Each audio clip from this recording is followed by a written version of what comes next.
Nouvel épisode aujourd'hui du format pub versus réalité. Vous reconnaissez un petit peu l'endroit ici, je suis chez Ionity et on va tester les promesses de recharge du MG ZS électrique. Petit rappel du format, c'est quoi? On est déjà à plusieurs épisodes maintenant. Alors ce format, c'est quoi son objectif? C'est quoi son but?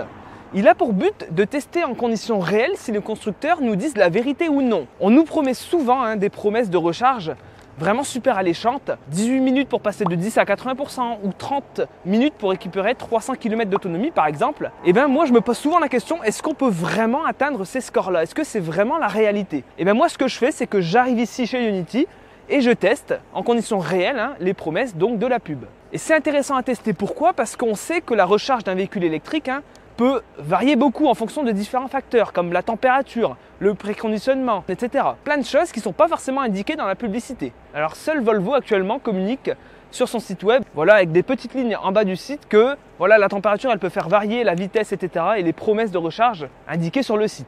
Donc ici on teste ça avec le MG ZS qui m'est d'ailleurs très gentiment prêté par MG Saint-Omer. J'ai fait pas mal de vidéos avec eux, c'est le groupe L'Empereur.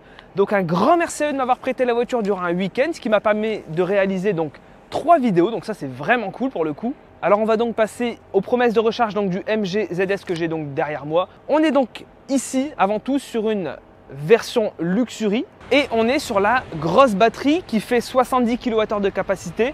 On a une batterie qui est plus petite, qui existe, qui fait une cinquantaine de kWh si je ne dis pas de bêtises. On va donc ici aujourd'hui tester la promesse qui est donc de charger de 30 à 80% en 30 minutes. Et d'ailleurs en termes de promesse de recharge, MG ne communique pas vraiment dessus. J'ai dû chercher un petit peu l'information dans les PDF explicatifs de la voiture, dans les petits PDF voilà, où on a vraiment toutes les spécifications de la voiture. Sur le site web en réalité on ne trouve pas grand chose. D'ailleurs on est bien sur un environ. C'est pas 30 minutes pile, mais moi je vais m'arrêter à 30 minutes pile. Ça nous donnera déjà une très bonne idée de ce que ça donne. À savoir que donc le MG ZS électrique accepte en courant continu une puissance maxi de 92 kW, ce qui est en réalité pas très élevé. Ce qui explique donc qu'on met 30 minutes pour passer de 30 à 80%. C'est une promesse qui est d'ailleurs assez rare. Souvent on nous annonce des promesses pour passer de 10 à 80% ou même de 5 à 80%. On l'avait vu sur le Volkswagen ID.5. Donc ici 30 à 80%. On va tester ça en réalité. On va aussi tester le pic de recharge. Est-ce qu'on prend bien nos 92 kW comme on nous annonce sur le site? Alors d'ailleurs, avant de continuer et avant de me brancher, n'hésitez pas à regarder la playlist du format. J'ai testé avec pas mal de véhicules électriques, donc ça c'est vachement intéressant. Et ça va encore continuer donc cette année avec pas mal de nouveaux modèles. Allez, je me branche et on teste donc ça en réalité. Bon, du coup, je vais me brancher. Maintenant, vous connaissez la procédure. Chez Ionity, on a un petit écran. On arrive donc ici sur l'écran d'accueil. Vous connaissez ici, on est donc en Belgique à la frontière. Je vais donc à la frontière puisque c'est la station la plus proche de chez moi. J'habite Dunkerque. Donc ici, en Belgique, les tarifs sont un peu plus chers, 79 centimes le kilowattheure. Donc, je fais next. Donc, je vais connecter la voiture directement. Vous voyez, hop. OK. Je vais donc là il est en train de communiquer et une fois qu'il aura communiqué, je pourrai scanner ma carte. Donc je scanne ma carte, c'est tout bon. Paiement autorisé, la charge va se lancer. Donc une fois que la charge se lance, on va rester donc 30 minutes et à la fin des 30 minutes, on devrait donc être à 80% de batterie. Donc ça va être intéressant. Ce que je vais faire, et comme d'habitude, on va faire plusieurs points, plusieurs checks durant la recharge pour voir un petit peu si la voiture prend bien sa puissance maxi. Donc là, vous voyez, la charge se lance. Je suis donc à 30% et elle prend sa puissance tranquillement. Voilà. Donc 92 kW, on va voir si elle prend sa puissance dès maintenant ou si ça va augmenter un petit peu après. Donc pour l'instant, on approche les 80 kW. On est déjà à 31% de batterie. Alors on s'approche des 92. Allez, plus que 9. Donc là, on a 86 kW. Est-ce que ça va monter au-dessus? Je ne sais pas. Donc là, ça n'a pas l'air d'augmenter beaucoup. Donc écoutez, moi ce que je fais, c'est que j'attends. Je referai donc quelques points durant la recharge. Là, je vais filmer un petit peu mes plans de coupe. Et donc, on se reprend donc tout à l'heure en milieu de recharge. Alors les amis, on fait un premier point au niveau de la recharge. Ça fait donc 11 minutes que je suis branché donc sur la borne. Je suis à 53% de batterie. Pour rappel, je suis donc arrivé à 30%. J'ai respecté exactement ce que MG donc nous dit. 12 minutes que je suis branché, j'ai récupéré 15,7 kWh dans la batterie et je suis à 75 kW de puissance. On n'a donc pas atteint le pic de recharge, donc de 92 kW. Moi, j'ai atteint au maximum 87 kW. Donc à ce niveau-là, déjà la première promesse n'est donc pas tenue. On continue et on refait un point donc avant de se débrancher tout à l'heure. Alors chose à savoir sur le ZS, dans les paramètres on a bien une option qui permet d'activer le préchauffage de la batterie. Alors ça permet quoi? Ça permet de préparer la batterie à une recharge ultra rapide. Ça permet de gagner un petit peu en temps de recharge et d'avoir bien la puissance maxi. Ça c'est en théorie. Lors de mon test, le préchauffage de batterie n'était pas activé. Donc à voir si en activant ce paramètre ça change réellement beaucoup de choses, mais de ce que j'ai vu sur internet et par des retours d'utilisateurs du ZS, on n'atteint jamais réellement la puissance annoncée par MG. On table souvent entre 85 et 90 kW maxi. Donc voilà, en tout cas l'option elle est là, donc à tester en réalité. Je fais mon deuxième et mon dernier point avant l'arrêt de la recharge. Ma recharge s'arrête donc dans 9 minutes, je suis à 69%. Ça veut dire qu'en 9 minutes, je dois récupérer 11% avant d'y arriver. Je pense que c'est possible. On charge toujours à 68 kW. Donc là, c'est pareil, c'est assez décevant honnêtement. Je pense que sur ce point, ils ont dû faire quelques petites économies. Alors au niveau, si on va à l'intérieur de la voiture, on a donc deux écrans. Et là, on voit que les options de charge ne sont disponibles que lorsque le véhicule est sous tension. Ah bah non. Bah écoutez, ça vient de changer, là l'affichage vient donc de s'afficher. Et on nous indique donc temps restant 22 minutes. Ok. Et là je suis à 71%. Alors par contre les options elles disparaissent. Donc je vais essayer de mettre le véhicule sous tension. Ok. Donc là on a un écran ici avec donc la fin de charge prévue à 10h42. Il est 10h21. La fourchette actuelle estimée, je suis à 281 km d'autonomie annoncée, 71%. On a la tension du courant actuel, 390 volts. Ça, alors au niveau de ce fonctionnement-là, MG c'est vraiment pas mal, puisqu'on a vraiment beaucoup d'infos au niveau du moteur électrique, des spécifications de puissance, etc. Ça c'est vraiment cool pour le coup. Les amis, j'ai encore quelques minutes pour vous parler, avant la fin de ma recharge qui est dans 6 minutes, pour vous parler de ça. C'est une petite option sympa sur le ZS du coup, c'est le V2L. Le V2L c'est quoi? C'est la possibilité de brancher un appareil domestique, en tout cas d'utiliser le ZS comme générateur d'électricité.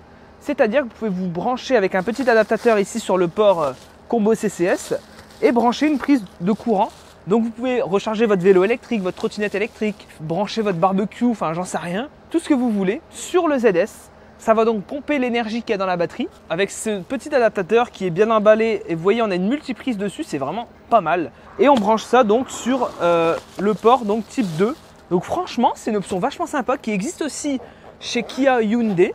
Donc ça permet de faire un petit peu de camping avec le ZS. Et ça peut même servir en cas même de catastrophe naturelle s'il n'y a plus de courant, etc. Panne de courant, panne d'électricité. Ça permet d'avoir une vraie réserve d'électricité avec la grosse batterie de 70 kWh. Je peux vous dire qu'on peut en stocker vraiment beaucoup là-dedans. Donc ça, c'est vraiment un gros point positif. Ok les amis, on est donc à 29 minutes. Je vais prendre ma petite feuille. Alors je suis donc à 29 minutes. Ce que je vais faire, c'est que, comme la dernière fois, je note donc les informations de recharge. Je prends en photo bien sûr. Dès que ça passe à 30 minutes, je prends en photo. Alors dites-moi un petit peu ce que vous en pensez. Ok, je suis à 30 minutes. J'arrête la recharge. Je note mes informations et on fait le débrief. Bon, alors passons au débrief donc de ma recharge. Et c'est vachement surprenant pour le coup. Donc, j'ai testé la promesse donc de passer de 30 à 80% en 30 minutes.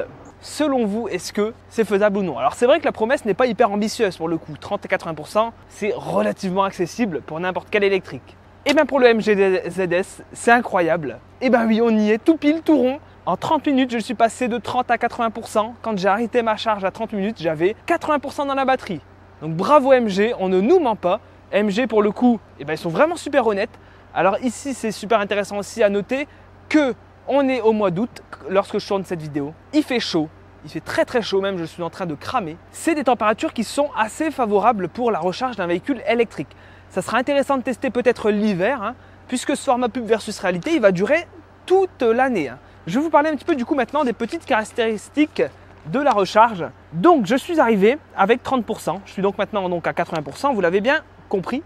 Il me restait 118 km d'autonomie avec mes 30% de batterie restants, ce qui est vraiment pas mal. Maintenant je suis à 321 km d'autonomie sur le tableau de bord. Alors c'est une autonomie théorique, c'est du environ, mais voilà, globalement ça reste assez fiable, je trouve, 321.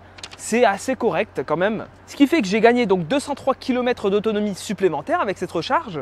J'ai récupéré donc 50% de batterie supplémentaire. J'ai récupéré dans la batterie 35,8 kWh. Pour rappel, la batterie fait 70 kWh de capacité brute. Et mon pic de recharge s'est donc élevé à 87 kW. Maintenant, on va parler des choses qui fâchent. C'est quoi les choses qui fâchent? C'est le tarif. Ici, je vous le rappelle, on est en Belgique. En Belgique, les tarifs sont un peu plus chers qu'en France. En France, on a un tarif de 69 centimes le kilowattheure. En Belgique, on a un tarif à 79 centimes le kilowattheure. On est donc 10 centimes plus cher en Belgique qu'en France, ce qui est énorme. Très clairement, c'est énorme. Si on prend le tarif brut en France à 69 centimes le kilowattheure, ma charge m'aurait donc coûté 24,70 €. Par contre, moi, j'utilise une carte ChargeMap. C'est la carte la plus utilisée, enfin l'une des plus utilisées. Elle est très répandue, elle est universelle. Sur toutes les bandes, ça fonctionne, la carte ChargeMap. ChargeMap prend sa petite commission. On est donc à 75 centimes le kilowattheure au lieu des 69 centimes. On est donc à 26,85 € la recharge en France. Ici, je suis donc en Belgique. Les tarifs sont plus chers comme je vous l'ai dit. 79 centimes le kilowattheure, ce qui me fait donc un prix de ma recharge de 28,78 €. Ça commence à faire mal. Mais attendez, c'est pas le plus cher. J'ai utilisé une carte ChargeMap, donc ChargeMap a pris sa petite commission. 86 centimes le kilowattheure, on s'approche des 1 € là aussi. 30,78 € la recharge. 30,78 € pour réaliser environ 200 km avec ce que j'ai réalisé, ce que j'ai récupéré là, 200 km d'autonomie selon la voiture. Voilà, vous en faites ce que vous voulez. C'est assez cher, très clairement. C'est pour ça que c'est de la recharge rapide. Bien entendu, il y a des recharges, il y a des stations de recharge qui coûtent moins cher que Ionity. Voilà, donc si vous venez chez Ionity, si vous partez en vacances avec le MG ZS, ça vous coûtera environ, en tout cas en France, voilà, environ 26 à 30 € grand max. À savoir que pour les détracteurs donc de la voiture électrique et de Ionity, le reste de l'année, vous rechargez soit chez vous, soit sur borne publique. À la maison, le kilowattheure, il est bien moins élevé, bien entendu. On est en dessous des 20 centimes. Donc en moyenne sur toute l'année, la voiture vous coûte très peu à rouler. J'espère que cette vidéo vous a plu. En tout cas, moi, je prends un plaisir fou à faire ce format pub versus réalité. Je vous remercie. Abonnez-vous à la chaîne. Instagram et TikTok aussi, c'est super important. Moi, je vous dis à la prochaine dans une prochaine vidéo. C'était Max. Ciao!